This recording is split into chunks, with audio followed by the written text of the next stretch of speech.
The advocacy community in Arkansas is a community that is working diligently for change in our state. Our advocacy organizations in Arkansas are very strong, are competent, have a great capacity, have the true heart and desire to help Arkansans, and are there to provide a diverse range of guidance and support for our citizens. They work collaboratively, they work in coalition, and they are working for all those issues that will ensure that poverty reduction occurs in our state. You know, the number of people engaged in Arkansas from a community standpoint is so much more than it once was, and it was actually came a big shift in our work in the early 90s because we had focused on advocacy and kind of more from a policy lens through the 70s and 80s, and became frustrated that it was difficult to make progress, and came to the conclusion that really there's just, you know, it's not that people in Arkansas don't know what the right thing, or the leaders in it know what the right thing was. There weren't enough people at the community level pushing. The mission of the panel is to expand social justice in Arkansas. Primary strategy is organizing communities, particularly low-income communities, rural communities, and people of color, to be more involved in the political system on issues that they care about. We've changed our focus and began expanding, and then lots of other groups have come along. Our CA has been a huge partner working on education and rural development. You know, Advocates for Children and Families is much bigger than they used to be. The environmental community in Arkansas has swelled. The faith and communities engaged more on policy. So I think you've seen the kind of the set of players and the number of communities involved really expand, and people who never thought that they could play a role in the process find really powerful voices.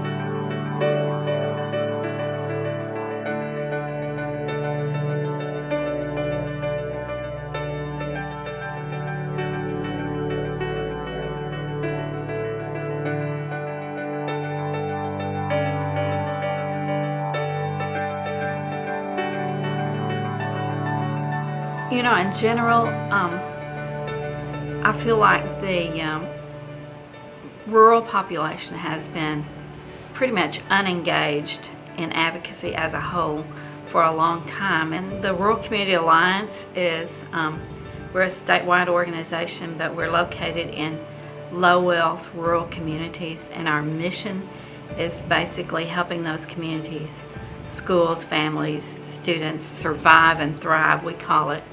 In about 2000, 2003, they got involved in the education issues that were sort of gripping the state, and it really impacted them in a personal way.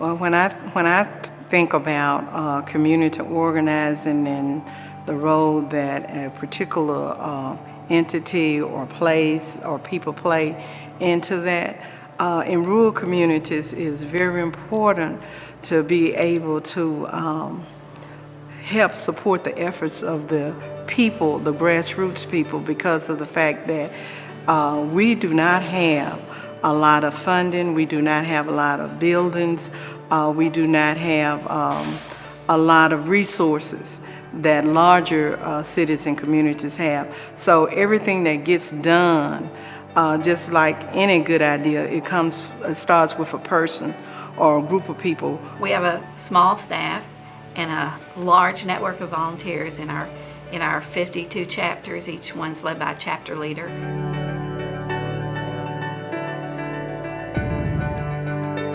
And so we just kind of work in sort of a spider web fashion and getting the information and the materials out to them, and then they organize at the local level. I think it's important because it's not them and us, we're becoming we.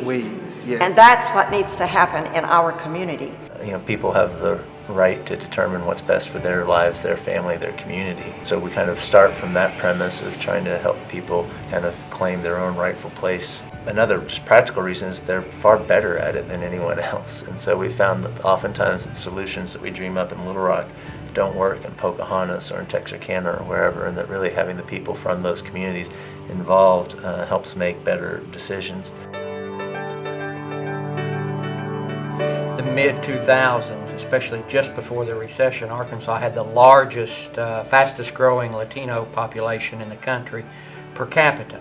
And as people moved in, it's time that in this emerging population we give a voice. Arkansas United Community Coalition exists to support immigrants in organizing and in coalition building, really trying to emphasize that immigrants themselves have a role to play in helping our communities achieve their potential. AUCC is very privileged to work with a coalition now of over 35 organizations across the state of Arkansas that work with immigrants, being based in our 6 target communities of Springdale, Rogers, Fort Smith, Little Rock, DeQueen, and Jonesboro, Arkansas. These organizations range from associations of Latinos or other immigrant groups to actual organizations that are trying to provide services to immigrants. It's simple to say, well, people need a voice, but AUCC has set about trying to take people where they're at in their communities and give them the tools necessary to be able to become change agents in their community. So we work with low-income immigrants especially. The faith community is a very natural ally for whether it's children and families issues related to the immigrant community, whether it's the well-being of the communities that we live in. We're also at an exciting period here in Arkansas where immigrants themselves are starting to thirst beyond just being recipients and beneficiaries of services, but actually to do something proactive. They just need some guidance and some support, but they're there and they're willing to help.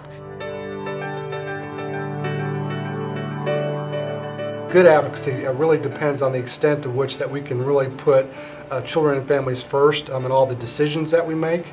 Far too often that does not happen. And so that means, of course, that not only do we have to educate policymakers, but we have to educate citizens as well, because I think it's pretty clear that for a lot of legislators, if they get even like 3 to 5 people from their legislative districts calling them, all of a sudden that's a flood of phone calls. Well, the Community Foundation, being statewide, our primary focus is building a well-rounded, healthy, vibrant community and not just tackling it from one issue. And over the years we had done it in lots of different ways, basically by trying to build endowed grant-making assets in the community. But we really didn't have any parameters or structure through which to help communities move down a path of positive progress. So Aspire Arkansas was an attempt to do that, to say, if we had the perfect community, what would it look like?